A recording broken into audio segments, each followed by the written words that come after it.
రెండు బ్యాలెన్స్ చేసి దేవుడు అప్పగించిన బాధ్యతల్ని రెండింటినీ కలిపి బ్యాలెన్స్ చేసి క్రమంగా నడిచే వాళ్ళని నా దేవుడు ఎలా ఉంచుతాడో తెలుసా?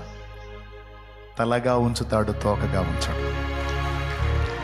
అలాంటి వ్యక్తులు అడుగుపెట్టిన గృహాలు, సమాజాలు, ప్రదేశాలు ఆశీర్వదించబడతాయి.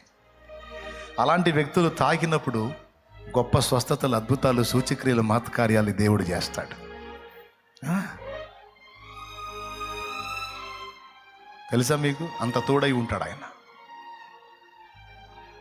మీరు బాగుపడటం కాదు, మీ ద్వారా ఇతరులు బాగుపడతారు. అంత కృప దొరికిద్దే.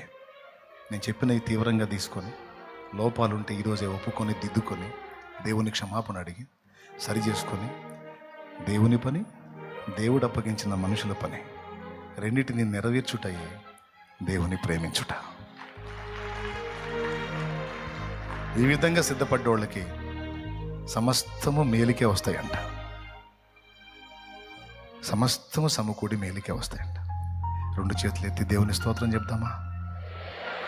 అలాగే చేతులు ఎత్తి, ప్రభువా నీకు స్తోత్రం.